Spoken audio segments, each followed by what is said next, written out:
This is 28 and 29 January session of the Hindu newspaper analysis, in which we will discuss various issues and events which have national and international importance for UPSC civil service examination. So let's discuss the issue in detail.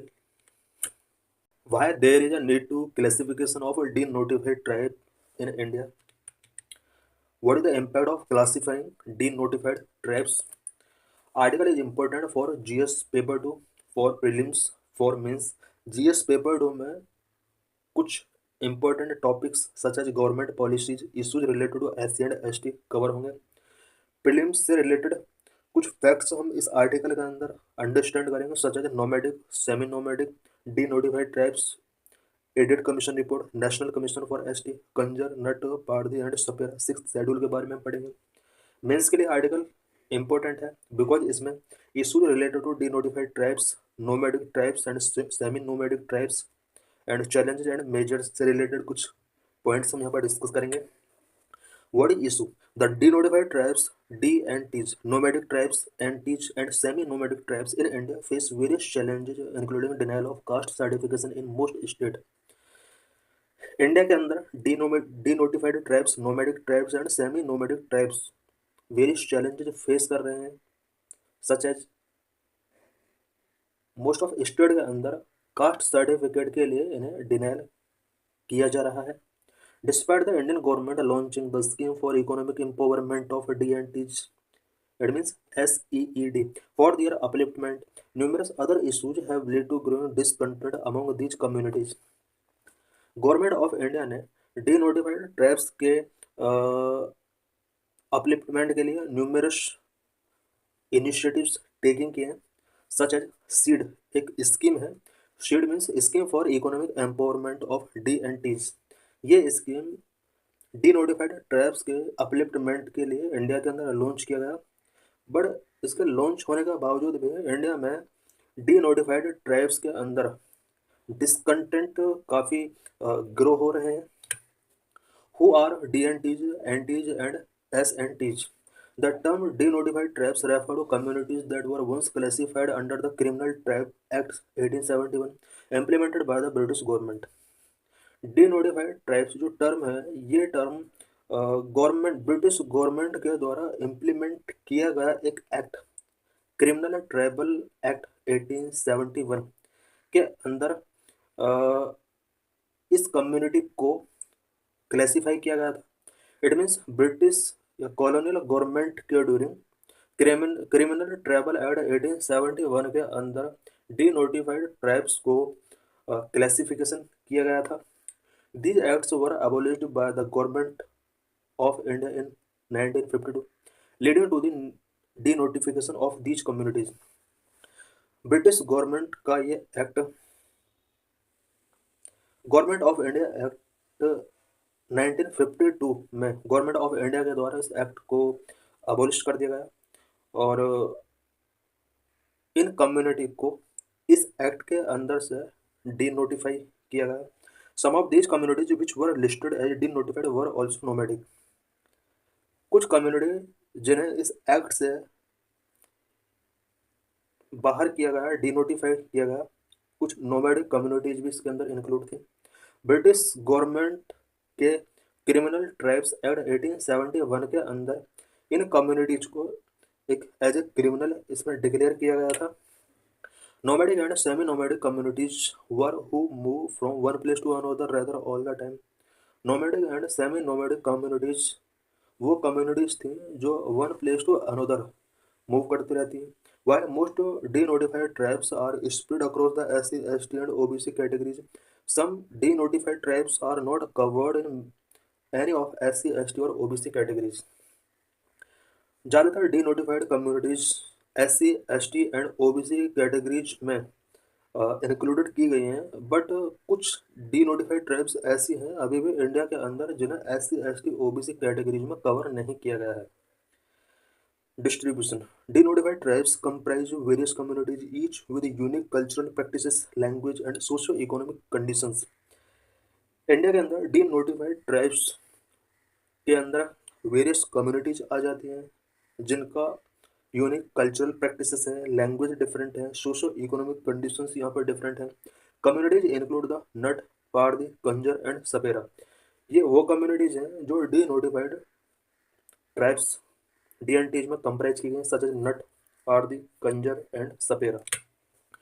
There are around 150 denotified tribes. The nomadic tribes population includes about 500 distinct communities. India के अंदर around 150 denotified tribes हैं। Nomadic tribes की population की अगर बात की जाए, इसमें 500 डिस्टिंक्ट कम्युनिटीज इंक्लूड की जाती हैं। In India approximately 10% of the population comprised nomadic tribes, semi-nomadic tribes, and denotified tribes. South Asia is estimated to have the largest nomadic population in the world. India की overall population का 10% nomadic, semi nomadic and denotified tribes का population covered है। South India world में largest nomadic population सबसे ज़्यादा है। Major committees commission for denotified tribes, nomadic tribes and semi nomadic communities. DNT, NT and SNT communities के लिए major committees commissions कौन कौन से इस्टेब्लिश किए गए? The criminal tribes inquiry committee 1947 constituted in United Provinces UP. 1947 में criminal tribes inquiry committee United Province which is known as UP, यहाँ पर इसको कॉन्स्टिट्यूट किया गया था। अनंत सैनम आयंगार कमेटी कॉन्स्टिट्यूटेड इन 1949। 1949 में अनंत सैनम आयंगार कमेटी इस्टेब्लिश की जाती है। Criminal tribes act 1871 was repealed based on the recommendation of this committee.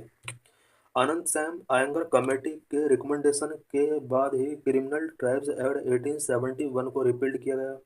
काका कालकेरकर कमीशन 1983, जिसको फर्स्ट ओबीसी कमीशन के नाम से जाना जाता है, 1953 में काका कालकेरकर कमीशन यहाँ पर इस्टेब्लिश किया गया। बीपी मंडल कमीशन ऑफ 1980 में बीपी मंडल कमीशन इस्टेब्लिश किया गया। रांकी कमीशन 2005 में इस्टेब्लिश किया गया था। Commission had estimated their population to be around 10 to 12 crore at the time. 2005 में जिस टाइम पर रांकी कमीशन इस्टेब्लिश किया गया था, उस टाइम पर इस कमीशन ने एस्टिमेट किया था कि इंडिया में डीनोटिफाइड नोमैडिक या सेमी नोमैडिक पीपल का नंबर 10 to 12 करोड़ के आसपास हो सकता है। What are the major challenges faced by denotified tribes, nomadic tribes, and semi-nomadic tribes? Number one, historical injustice. Number two, unclassified communities. Number three, implementation gap. Number four, lack of representation. Number one, historical injustice. During British rule, these tribes were labeled criminal tribes under the Criminal Tribes Act 1871, stigmatizing them for generations. British rule के during डीएनटीज, एनटीज and semi एसएनटीज को criminal tribe act 1807 के under criminal tribe declare किया गया था और generations तक इन्हें stigmatise किया जाता रहा है। Despite being denotified in year 1952, the stigma persist impacting their social and economic inclusion. 1952 में इंडिया की आज़ादी के बाद इन कम्युनिटीज को क्रिमिनल एक्ट से डीनोटिफाई किया जाता है, उसके बाद भी स्टिग्मा कंटिन्यू परसिस्ट रहता है, जिसकी वजह से इनका सोशल एंड इकोनॉमिक इंक्लूजन आज भी इम्पैक्ट हो रहा है। Historically denotified tribes and nomadic tribes never had access to private land और home ownership. Historically denotified tribes and nomadic tribes को प्राइवेट लैंड और होम ओनरशिप का राइट या एक्सेस इन्हें नहीं मिल पाया। इट मीन्स इन्हें प्राइवेट लैंड रखने का राइट नहीं मिला हुआ था और होम ओनरशिप का राइट भी इन्हें नहीं मिला हुआ था। Number of unclassified communities. The Audit Commission of 2017 identified a total of about 1,526 DNTs, NTs and SNTs communities. 2017 के एडिट कमीशन ने इंडिया के अंदर टोटल डीएनटीज, एनटीज एंड एसएनटीज कम्युनिटीज का नंबर 1,526 फाइंड किया। Out of these, 269 communities are still unclassified under the category of either SC, ST and OBC. 1526 in communities में से आज भी 269 कम्युनिटीज ऐसी हैं जो कि अनक्लासिफाइड है। इट मीन्स इसको SC, ST, OBC में क्लासीफाई अभी भी नहीं किया गया है। These communities are unable to obtain caste certificate, limiting their access to welfare scheme. 269 communities के इन पीपल के लिए आज भी कास्ट सर्टिफिकेट इनका नहीं बन पा रहा है, जिसकी वजह से वेलफेयर स्कीम्स के लिए इनका एक्सेस काफ़ी लिमिट हो चुका है। Several estimates suggest that their population is over 25 crore, yet many lack basic identity recognition. Several estimates suggest करते हैं कि DNT, NT and SNT communities का इंडिया के अंदर पॉपुलेशन 25 करोड़ तक रीच हो चुका है और बेसिक आइडेंटिटी रिकॉग्निशन का अभी भी लैक है। Number 3, implementation gap. Recommendations of the audit commission, including a permanent commission and caste census inclusion, still remain unaddressed. Edit commission की कुछ रिकमेंडेशंस है जिसमें इन कम्युनिटीज़ के लिए एक परमानेंट कमीशन की डिमांड की गई थी, कास्ट सेंसस में इंक्लूजन के लिए डिमांड की गई थी। अभी भी ये रिकमेंडेशंस अनएड्रेस हैं। Number 4, lack of representation. There is a lack of leadership positions for DNT community in the union government development and welfare board for DNT, SNTs and NTs. आज भी डीएनटी कम्युनिटीज के people का leadership position में काफ़ी lack है। Specially DWBNDC, development and welfare board for DNTs, SNTs and NTs, इस board के अंदर आज भी DNT कम्युनिटी के पीपल का लैक है। What are India's efforts taken for DNTs, NTs and SNTs? India की तरफ से DNT, NT and SNT communities के लिए क्या क्या एफर्ट किए गए हैं? Number 1, doctor Ambedkar pre matric and post matric scholarship for DNTs। Number 2, Nanaji Deshmukh scheme for construction of hostels for DNT boys and girls. Number 1, doctor Ambedkar pre matric and post matric scholarship for DNT. This is centrally sponsored scheme launched in 2014-15 for the welfare of DNT students who are not covered under SC, ST और OBC. उन student के लिए जो DNT community से belong करते हैं but SC, ST, OBC में categorise नहीं किया गया। 2014 में गवर्नमेंट ऑफ इंडिया ने doctor Ambedkar pre matric and post matric scholarship यहाँ पर DNT स्टूडेंट के लिए स्टार्ट की और ये एक सेंट्रली स्पॉन्सर्ड स्कीम है। Number 2, Nanaji Deshmukh scheme for construction of hostels for DNT boys and girls. This is centrally sponsored scheme which was launched in 2014-15, is implemented through state government, UTs, administration, central universities.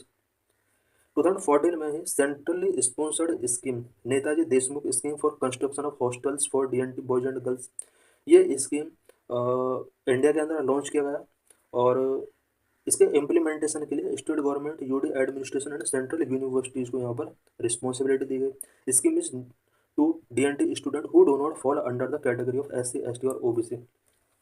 ये scheme उन student के लिए है जो किसी भी SC, ST, OBC community के अंदर बिलोंग नहीं करते हैं। Idate commission 2014 established in 2014 under the leadership of Bhiku Ramji Idate. Idate commission Bhiku Ramji Idate की लीडरशिप में 2014 में इस्टेब्लिश किया जाता है। Mandated to recognise those excluded from SC, ST and OBC categories and recommended welfare measures for their wellbeing.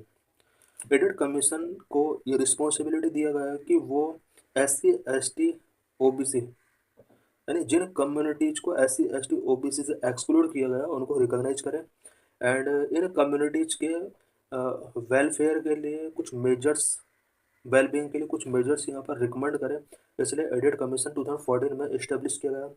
Recommendations क्या क्या थे? Number 1, create a permanent commission for the DNTs, SNTs and NTs, D notified tribes, semi notified tribes, semi nomadic tribes and nomadic tribes के लिए एक permanent commission create करने के लिए edit commission ने यहाँ पर रिकमेंडेशन किया। Number 2, include individuals not identified in the SC, ST, OBC list to the OBC category. Edit commission ने रिकमेंड किया है कि इन कम्युनिटीज के जो person SC, ST, OBC list में आइडेंटिफाई जिन पर्सन को नहीं किया गया है उन्हें OBC कैटेगरी के अंदर लिस्टिंग किया जाए। Number 3, form a distinct department for welfare of these communities in state with their large population. जिन स्टेट के अंदर इन कम्युनिटीज का लार्ज पॉपुलेशन है उस स्टेट के अंदर एक distinct department welfare of this communities यहाँ पर इस्टेब्लिश किया जाए। Number 4, conduct deep survey of DNT families to determine their estimated number and distribution. इन कम्युनिटीज के डिस्ट्रीब्यूशन एंड एक्चुअल नंबर को फाइंड आउट करने के लिए, डीप सर्वे करने के लिए यहाँ पर एडिट कमीशन ने रिकमेंड किया। Number 5, enhance legal and constitutional safeguard by incorporating a third schedule into the SC/ST prevention of atrocities act 1989 to prevent atrocities and restore the feeling of security among the members of the community. इन communities के member के अंदर feeling of security को restore करने के लिए and इन communities को एट्रोसिटीज से प्रिवेंट करने के लिए SC/ST prevention of atrocities act 1989 के अंदर थर्ड शेड्यूल के अंदर कुछ लीगल एंड कॉन्स्टिट्यूशनल सेफगार्ड को इनकॉर्पोरेट करना चाहिए, ऐसा एडिट कमीशन ने रिकमेंड किया था। Note, the government set up the DWBNC under the Ministry of Social Justice and Empowerment instead of establishing a permanent commission for denotified tribes, citing that a permanent commission would conflict with the existing National Commission for SC/ST and OBC। Edit commission ने recommend किया था कि इन communities के लिए एक permanent commission establish किया जाए। Instead of this, ministry of social justice and empower ने DWBNC यहाँ पर सेटअप किया। D notified development and welfare board for D notified nomadic and semi nomadic communities के लिए यहाँ पर ये बोर्ड यहाँ पर इस्टेब्लिश किया। इसको इस्टेब्लिश करने के बाद इस मिनिस्ट्री का कहना था कि अगर परमानेंट कमीशन यहाँ पर इस्टेब्लिश किया जाएगा तो पहले से जो SC/ST एंड OBC के लिए नेशनल कमीशन सेटअप किया हुआ है इसका कॉन्फ्लिक्ट हो सकता है। इट मीन्स ऑलरेडी यहाँ पर national commission for SC/ST and OBC यहाँ पर पहले से ही एग्जिस्ट है, तो दोबारा परमानेंट कमीशन बनाने के लिए यहाँ पर कोई नीड नहीं है। What is scheme for economic empowerment seed? Scheme for economic empowerment denotified यानी सीड स्कीम क्या है? The scheme for economic empowerment of denotified nomadic semi nomadic communities was launched by the ministry of social justice and empowerment in February 2022। फरवरी 2022 में ministry of social justice and empowerment के द्वारा seed scheme यहाँ पर launch किया जाता है।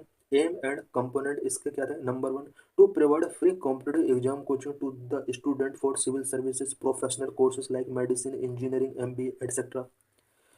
इन communities के स्टूडेंट के लिए सिविल सर्विसेज की प्रिपरेशन करने के लिए फ्री कोचिंग प्रोवाइड करना इस स्कीम का मेन एम था। साथ ही कुछ professional courses like medicine, engineering, MBA की प्रिपरेशन के लिए यहाँ पर शील्ड प्रोग्राम का एक इम्पोर्टेंट रोल यहाँ पर देखा जा सकता है। To provide health insurance to families and to provide financial assistant for housing. Seed scheme के अंडर फैमिलीज के लिए हेल्थ इंश्योरेंस सर्विस प्रोवाइड की जाती है, साथ ही हाउसिंग कंस्ट्रक्ट करने के लिए फाइनेंशियल असिस्टेंट इस इन कम्युनिटी के पीपल को प्रोवाइड कराया जाता है। Livelihood through state and national rural livelihood mission. State and national rural livelihood mission के अंडर इन कम्युनिटीज़ के पीपल के लिए लाइवलीहुड प्रोवाइड कराया जाता है। Land and housing construction through PM Awas Yojana. PM Awas Yojana के थ्रू इन कम्युनिटीज़ के पीपल के लिए लैंड एंड हाउसिंग कंस्ट्रक्शन कराया जाता है। हेल्थ इंश्योरेंस थ्रू PM जन आरोग्य योजना। PM जन आरोग्य योजना के थ्रू इन पीपल को हेल्थ इंश्योरेंस प्रोवाइड कराया जाता है।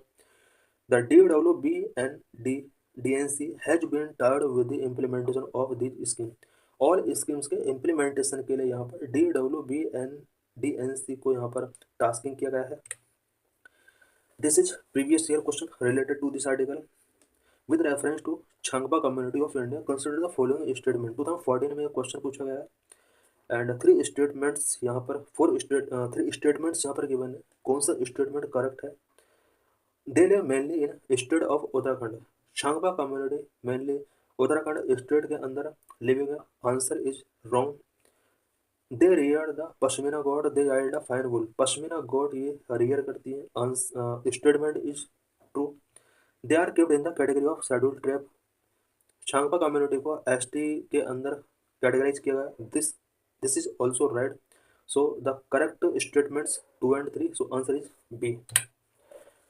This is mains related question which was added in 2017. What are the 2 major legal initiatives by the state since independence addressing discrimination against ST के अगेंस्ट जो discrimination किए जा रहे हैं इंडिपेंडेंस के बाद गवर्नमेंट ऑफ इंडिया ने क्या क्या इनिशिएटिव्स टेकिंग किए हैं, specially legal initiatives.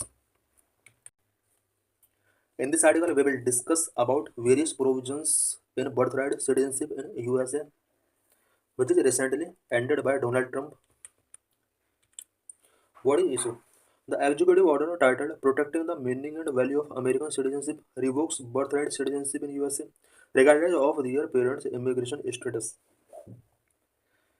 Recently USA के अंदर एक एग्जीक्यूटिव ऑर्डर जिसका टाइटल है protecting the meaning and value of American citizens. इस एग्जीक्यूटिव ऑर्डर के थ्रू यूएसए में बर्थराइट सिटीजनशिप को रिवोक कर दिया गया है। About birthright citizenship in US, US में बर्थराइट सिटीजन जो पीपल को मिला हुआ है, इससे रिलेटेड कुछ प्रोविजन हम यहाँ पर डिस्कस करेंगे। Definition: birthright citizenship is a provision under the US constitution 14th amendment 1868 that grants automatic citizenship to anyone born on US soil. Birthright citizenship US constitution के अंदर एक स्पेशल प्रोविजन है जिसमें कोई भी पर्सन अगर यूएस सॉइल पर यानी यूएस के अंदर बॉर्न होता है तो उसका ऑटोमेटिक सिटीजनशिप यहाँ पर ग्रांट हो जाती है। Historical context: upheld by the US Supreme Court in United States versus Wong Kim Ark, even for children of non-citizen parent. 1898 में सुप्रीम कोर्ट ने यूनाइटेड स्टेट्स वर्सेस वोंग किम जजमेंट के during non citizen parents के children के लिए भी इस act को upheld करके रखा। इट मीन सुप्रीम कोर्ट ने यहाँ पर ये डिक्लेयर किया कि कोई भी चिल्ड्रन जिसके parent non citizen of US यानी नॉन सिटीजन है अगर यूएस के, उनका चिल्ड्रन अगर यूएस के अंदर बॉर्न होता है तो उसको ऑटोमेटिक सिटीजनशिप वहाँ का मिल जाएगा। Implications for India with end of US birthright citizenship: US के अंदर बर्थराइट सिटीजनशिप रिसेंटली एंड कर दिया गया है। इंडिया के लिए इसके एंड होने से इस पर क्या इम्प्लीकेशंस पड़ सकते हैं? H1 वीजा होल्डर्स पर क्या इम्पैक्ट पड़ेगा? H1 वीजा क्या होता है? टेम्परेरी वीजा होल्डर्स के ऊपर इसका क्या इम्पैक्ट पड़ सकता है? इमिग्रेशन पर इसका क्या इम्पैक्ट पड़ सकता है? बर्थ टूरिज्म पर किस तरह से इम्पैक्ट पड़ सकता है? H1 visa holders, children born through Indian professionals on H1 visa और those awaiting green cards allow a person to live and work in US permanently will no longer qualify for automatic citizenship. कुछ professional जो H1B visa पर US के अंदर as a professional work कर रहे हैं, उनके जो भी चिल्ड्रन हैं उन चिल्ड्रन को और जो ग्रीन कार्ड के लिए अवेट कर रहे हैं यूएस के अंदर उनके चिल्ड्रन के लिए अब यहाँ पर ऑटोमेटिक सिटीजनशिप नहीं मिल पाएगी। Green card means person to live and work in US permanently. Green card अगर किसी पर्सन के पास है, इंडिया का कोई पर्सन अगर वहाँ पर ग्रीन कार्ड रखता है तो इसका मीनिंग है कि उस पर्सन को वहाँ पर लिविंग करने का राइट है, वर्किंग करने का राइट है, परमानेंटली वहाँ पर वो लिविंग कर सकता है। What is H1B visa? It is a temporary visa that lets employers hire foreign professionals for job requiring a bachelor's degree. H1B visa एक टेम्परेरी वीजा है जो कि परमिट करता है एम्प्लॉयर्स को कि वो फॉरेन प्रोफेशनल्स को जॉब पर्पज के लिए हायर कर सकता है। स्पेशली बैचलर डिग्री इसमें मैंडेटरी है। टेम्परेरी वीजा होल्डर्स पर इसका क्या इम्पैक्ट पड़ सकता है? Indian student, one of the largest group of international students and families on temporary visa will face difficulties in securing citizenship for their US born children. Indian student जो कि international level पर US के अंदर बहुत ज़्यादा इनका number है and कुछ फैमिलीज जो यूएस के अंदर रह रही हैं टेम्परेरी वीजा पर और वो वेट कर रहे हैं कि यूएस बोर्न चिल्ड्रन जो भी होंगे इन्हें सिटीजनशिप ऑटोमेटिक मिल जाएगी, बट अब इसमें इन लोगों को डिफिकल्टीज फेस करनी पड़ सकती हैं। Impact on immigration: the policy would discourage Indian professionals, students etcetera from migrating to the US which lead to pushing them towards immigration friendly countries like Australia and Canada. इस policy की वजह से Indian professionals and students US की तरफ migrate होने के लिए discourage हो सकते हैं और ये प्रोफेशनल्स एंड स्टूडेंट अब immigration friendly countries such as Australia and Canada की तरफ पुशिंग हो सकते हैं। Curb birth tourism: a practice of women travelling to the US specifically to give birth so their children can claim citizenship could be affected now. Birth tourism अब curb हो सकता है। Birth tourism एक ऐसा practice है जहाँ पर कुछ वुमेन अपने चाइल्ड को बर्थ कराने के लिए यूएस ट्रैवल करती हैं, सो दैट उनका जो बेबी होगा उससे यूएस का ऑटोमेटिक सिटीजनशिप मिल जाए। अब ये रूल अफेक्टेड हो सकता है। Evolution of Indian citizenship law, Indian citizenship law का एवोल्यूशन किस तरह से हुआ? 1955 में इंडिया के अंदर सिटीजनशिप एक्ट बना। 1986 के अंदर इस एक्ट के अंदर अमेंडमेंट किया जाता है, adult citizenship restricted to children, and 2003 में इसको फिर से अमेंडमेंट किया जाता है। 1955 citizenship act section 3, birth right citizenship apply to all born in India after January 2026 1950। जनवरी 26 1950 के बाद इंडिया के अंदर कोई भी बेबी अगर बोर्न होता है तो उसको बर्थ राइट सिटीजनशिप इंडिया के अंदर मिल जाता है। ऐसा सेक्शन 3 के अंदर 1955 सिटीजनशिप एक्ट के अंदर प्रोविजन किया गया था। 1986 के अंदर इसमें अमेंडमेंट किया जाता है, migrant influx adult citizenship restrictions to children of Indian citizen. कुछ माइग्रेंट पीपल का इन्फ्लक्स इंडिया के अंदर अगर होता है और उनके बेबी जो पैदा होते हैं उन्हें इंडिया के सिटीजनशिप को यहाँ पर रेस्ट्रिक्ट किया गया है 1986 अमेंडमेंट के according. 2003 amendment, illegal immigrants exclusion child ineligible parents is an illegal immigrants. अगर पेरेंट्स इलीगल इमिग्रेंट्स हैं इंडिया के अंदर, उनके बेबी को भी यहाँ पर सिटीजनशिप राइट नहीं मिल सकता। Does cow urine have anti-infective properties? In this article, we will discuss about cow urine, politics and debate. So let's discuss the issue in detail. Why in use? On January 15, IIT Madras director V. Kamakodi said that cow urine had antifungal, antibacterial and anti-inflammatory properties on the occasion of Mattu Pongal, a festive occasion dedicated to cattle. 15 जनवरी को IIT Madras director ने कहा है कि cow urine anti fungal, anti bacterial and anti inflammatory properties रखता है। तमिलनाडु के अंदर cattle के लिए डेडिकेटेड मट्टू पोंगल ओकेजन के ड्यूरिंग उन्होंने ये कहा। Doctor Kamakoti listed 5 peer reviewed papers that he said validating the anti-infective properties of cow urine. काव यूरिन के अंदर एंटी इन्फेक्टिव प्रॉपर्टीज को वैलिडेट करने के लिए इस प्रोफेसर ने मद्रास आईआईटी मद्रास डायरेक्टर ने 5 peer reviewed पेपर्स को यहाँ पर लिस्ट किया है। His statement have since gone viral on social media even as many questions his claim and deemed his observations to be unscientific and inappropriate as the head of a scientific institution. ये एक scientific institutions के head हैं। Head होने के बावजूद भी social media पर इनका जो स्टेटमेंट है काव यूरिन से रिलेटेड बहुत सारे क्वेश्चंस रेज करता है।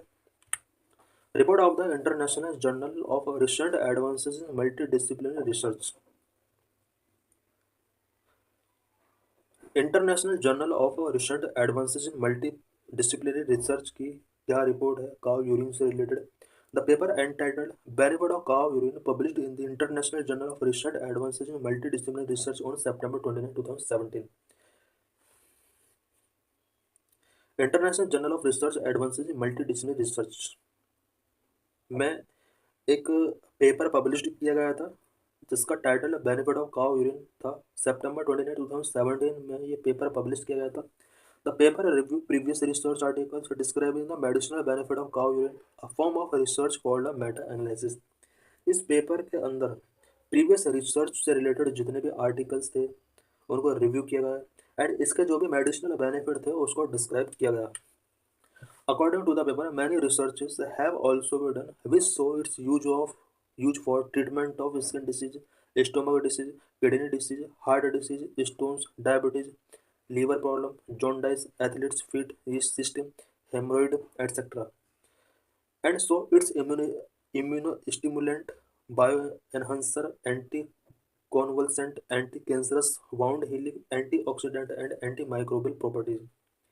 इस पेपर के अकॉर्डिंग बहुत सारी रिसर्च पहले की जा चुकी है जो शो करती है कि काव यूरिन का use skin disease, stomach disease, kidney disease, heart disease, stones, diabetes, liver problem, jaundice, athlete feet, cyst, hemorrhoid के ट्रीटमेंट के लिए किया जाता है, ऐसा इस पेपर के अंदर मेंशन किया गया था। और काव यूरिन का use immuno stimulant, bio enhancer, anti convulsant, anti cancerous wound healing के लिए, एंटीऑक्सीडेंट के तौर पर, एंटी माइक्रोबियल प्रॉपर्टीज से ये फुल है, ऐसा इस पेपर के अंदर मेंशन किया गया था। The abstract of the study concludes by calling for more public awareness of the importance of cow urine. काव यूरिन से रिलेटेड पब्लिक इम्पोर्टेंस को बढ़ाने के लिए, पब्लिक अवेयरनेस को बढ़ाने के लिए इस पेपर के अंदर ये स्टडी इसमें कंक्लूड किया गया था। Report of journal of drug delivery and therapeutic, drug delivery and therapeutic journal की क्या रिपोर्ट है काव यूरिन से related. A third paper doctor Kamal Kamakoti involve called miraculous benefit of cow urine, a review was published in August 2020 in the Journal of Drug Delivery and Therapeutic। 2020 में drug delivery and therapeutic journal में एक यहाँ पर report publish की गई थी through the title miraculous benefit of cow urine a review. The paper's abstract state cow urine is a divine medicine and is used for treatment of diabetes, blood pressure, asthma, psoriasis and various other conditions including cancer and AIDS. इस paper के अंदर भी ये abstract किया गया कि cow urine एक divine medicine है जो कि diabetes, blood pressure, asthma, psoriasis के ट्रीटमेंट के लिए यूज किया जाता है। Various other conditions such as cancer and AIDS के ट्रीटमेंट के लिए भी इसको हेल्पफुल माना गया।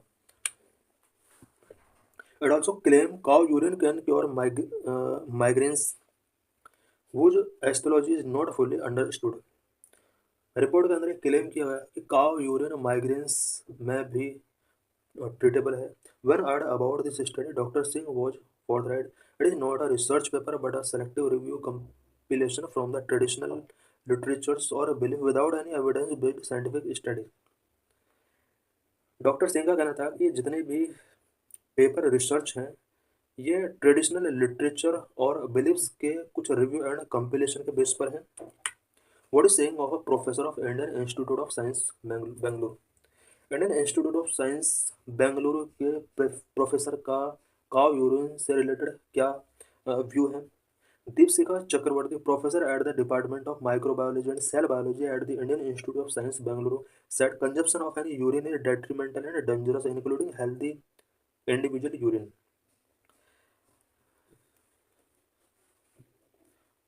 Indian Institute of Science Bengaluru के department of microbiology and cell biology के प्रोफेसर दीपशिखा चक्रवर्ती का कहना है कि किसी भी टाइप के यूरिन का कंजप्शन डेट्रीमेंटल एंड डेंजरस हो सकता है, इंक्लूडिंग हेल्दी इंडिविजुअल यूरिन को अगर कंज्यूम किया जाता है तो ये भी बॉडी के लिए डेट्रीमेंटल एंड डेंजरस हो सकता है।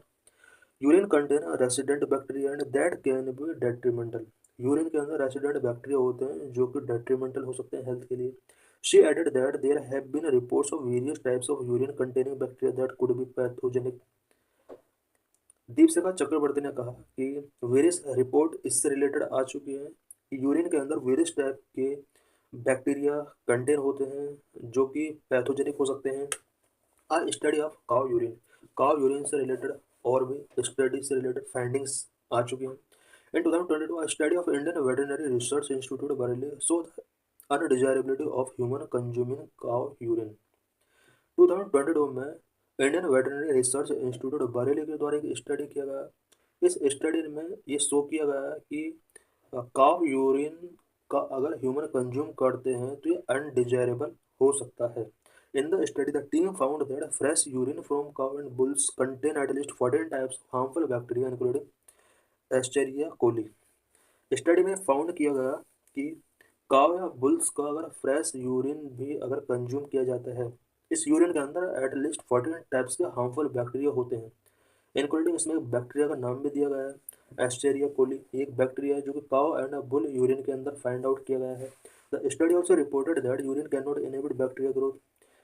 यूरिन जो होता है, काव या बुल यूरिन जो होता है वो बैक्टीरियल ग्रोथ को इनहिबिट नहीं कर सकता। In case one gets infected from the bacteria, The infections can lead to life-threatening infections, particularly among those consumers who are already sick or have weak immune system. कोई person अगर bacteria से infect हो जाता है, it means urine के अंदर जो bacteria होते हैं, इस बैक्टीरिया से अगर कोई पर्सन इन्फेक्टेड हो जाता है तो लाइफ थ्रेटनिंग इन्फेक्शंस उस पर्सन को हो सकते हैं। और पहले से ही अगर कोई पर्सन सिक है या वीक इम्यून सिस्टम है और वो यूरिन को कंज्यूम करता है तो उस पर्सन के लिए लाइफ थ्रेटनिंग इन्फेक्शंस हो सकते हैं। Uttarakhand became India's first state to adopt a uniform civil code. In this article, we will discuss various provisions under Uniform Civil Code in Uttarakhand. Key points. On January 27, 2025, Uttarakhand government officially implemented the Uniform Civil Code, making it the first Indian state to adopt the UCC post-independence. January 27, 2025 को Uttarakhand government ने officially UCC को implement कर दिया है। Independence के बाद ये first state बन चुका है जिसने यूसीसी को अडॉप्ट किया है। The UCC was passed by the state assembly in February 2024। Last year February month में उत्तराखंड स्टेट असेंबली ने यूसीसी को पास किया था, बट अब इसका इम्प्लीमेंटेशन स्टार्ट हो चुका है। It exclude SC and natives who have migrated out of this state. इस एक्ट से बाहर रखा गया है एसटीज एंड नेटिव्स को, जो कि इस स्टेट से बाहर से माइग्रेट हुए, इस स्टेट के बाहर से माइग्रेट करने वाले पीपल को और एसटी पीपल को इस एक्ट से एक्सक्लूड किया गया है। Uniform civil code UCC. UCC is a law that seek to establish a common set of legal provisions for all citizens regardless of community और रिलीजन। यूसीसी एक ऐसा लॉ है जो कि ऑल सिटीजन्स के लिए एक common set of legal provision provide करता है, इस्टेब्लिश करता है। इट मीन्स यहाँ पर सिटीजन्स की कम्युनिटी क्या है, रिलीजन क्या है, उसको रिगार्डलेस करते हुए यहाँ पर ऑल सिटीजन्स के लिए कॉमन लीगल प्रोविजंस इस्टेब्लिश किए गए हैं यूसीसी के under. This law will standardize marriage, divorce, inheritance, property rights and adoption law. UCC के इम्प्लीमेंटेशन के बाद उत्तराखंड के अंदर marriage, divorce, inheritance, property rights and adoption law को अब स्टैंडर्डाइज कर दिया गया है। UCC aims to replace personal law based on religion with common set of civil law. UCC के इम्प्लीमेंटेशन के साथ जो भी पर्सनल लॉ पहले हुआ करते थे अलग अलग रिलीजन के पीपल के लिए, उन्हें अब रिप्लेस कर दिया जाएगा और common set of civil law के साथ इन्हें रिप्लेस किया जाएगा। Disadvantages of uniform civil code. Uniform civil code के डिसएडवांटेज क्या क्या हो सकते हैं? Threat to religious freedom, cultural diversity and minority rights. Religious freedom, cultural diversity and minority rights के लिए यूसीसी एक थ्रेट हो सकता है। एंड इम्प्लीमेंटेशन में ऑल्सो फेस रेजिस्टेंस। इसके इम्प्लीमेंटेशन में कुछ रेजिस्टेंस आ सकते हैं। Countries has a uniform civil code such as United States, Ireland. In countries के अंदर यूनिफॉर्म सिविल कोड्स पहले से ही इम्प्लीमेंट किया जा चुका है। यूनाइटेड स्टेट के अंदर यूनिफॉर्म सिविल कोड पहले से ही है। Benefit of uniform civil code क्या क्या इसके बेनिफिट्स हो सकते हैं? Benefits include gender equality, national integration, simplified law and upholding secularism. UCC implementation के बाद उत्तराखंड के अंदर gender equality, national integration, simplified law and upholding secularism ये यहाँ पर देखे जा सकते हैं। In UCC possible in India. क्या इंडिया में यूसीसी पॉसिबल है? अभी स्टेट लेवल पर हमने देखा कि यहाँ पर यूसीसी इम्प्लीमेंट किया जा चुका है। क्या नेशनल लेवल पर यूसीसी अगर इम्प्लीमेंट किया जाता है क्या पॉसिबल है? UCC implementation face challenges in India due to religious diversity but remain a constitutional goal under article 44।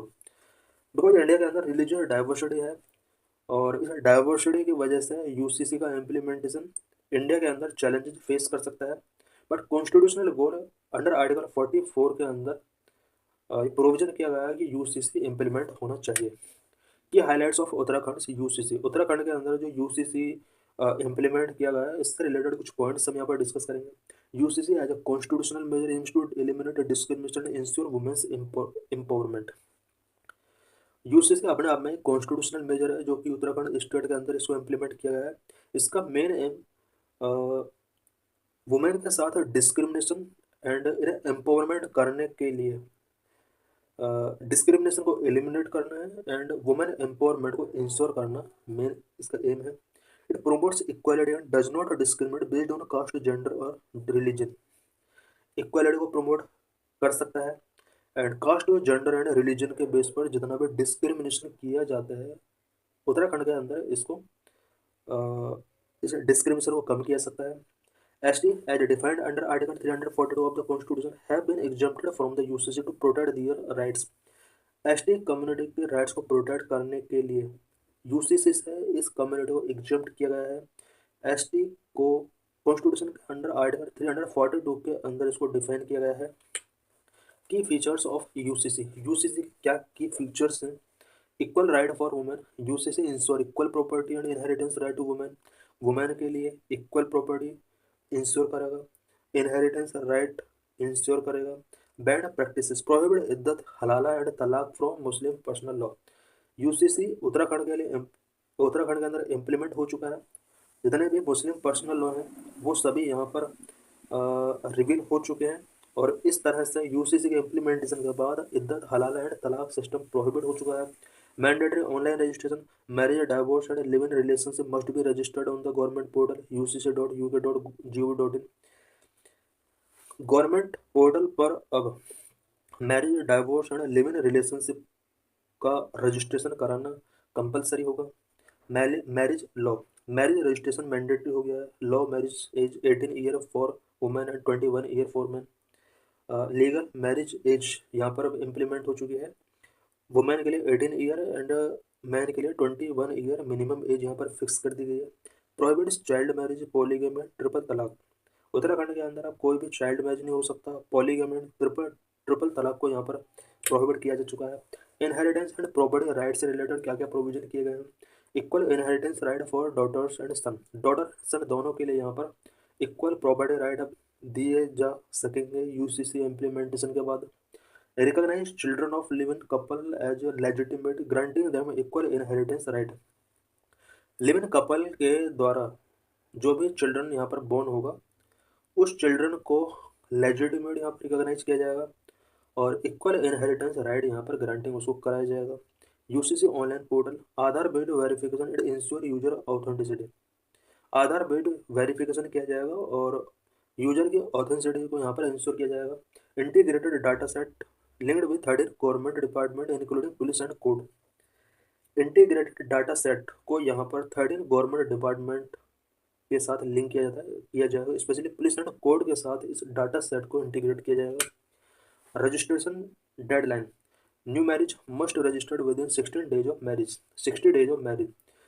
Marriage के 60 डेज के अंदर यहाँ पर न्यू मैरिज को रजिस्ट्रेशन कराना होगा। Marriage since 2010 registered with in 6th month. 2010 के बाद जो भी मैरिज यहाँ पर हुई है 6th मंथ के अंदर उन्हें रजिस्टर्ड कराना होगा। Live in relationship registered with in 1 month of UCC implementation. UCC implementation के बाद 1 मंथ के अंदर लिव इन रिलेशनशिप यानी करंट में जो भी लिव इन रिलेशनशिप में है 1 महीने के अंदर उन्हें इस रिलेशनशिप को रजिस्टर कराना होगा। लिव इन रिलेशनशिप रूल, कुछ यहाँ पर न्यू रूल्स प्रोविजन किए गए हैं। Mandatory registration for couples age 21 and above, 21 and above जितने भी कपल्स हैं उन्हें अपने आप को रजिस्टर कराना होगा। Parental consent required for couples under 21 years, 21 years से अंडर जो भी कपल हैं उनके रजिस्ट्रेशन के प्रोसेस में यहाँ पर पेरेंटल कंसेंट रिक्वायर कर दिया गया है। Applicable to Uttarakhand resident including those in live in relations outside UK. Uttarakhand, ये जो लॉ एप्लीकेबल होंगे वो उत्तराखंड रेसिडेंट के लिए एप्लीकेबल होंगे। उत्तराखंड के जो लोग यूके से बाहर रिलेशनशिप में हैं उनके ऊपर ये यूसीसी के प्रोविजन यहाँ पर एप्लीकेबल होंगे। Termination can be applied through online और offline requiring mutual consent. Termination अगर कराना है तो ऑनलाइन या ऑफलाइन पोर्टल के थ्रू यहाँ पर अप्लाई किया सकता है और म्यूचुअल कॉन्सेंट की इसमें रिक्वायरमेंट होगी। Housing right, landlord can not deny housing to registered live in couple. कोई भी कपल अगर रजिस्टर है तो कोई भी लैंडलॉर्ड उन्हें हाउस गिविंग करने के लिए डिनाई नहीं कर सकता। Pregnancy notification, it is mandatory to report pregnancy within 13 days of child birth. Child birth के 30 डेज के अंदर प्रेगनेंसी रिपोर्ट यहाँ पर मैंडेटरी है। Why uniform civil code is necessary to protect women right. Women right को protect करने के लिए यूनिफॉर्म सिविल कोड क्यों नेसेसरी है।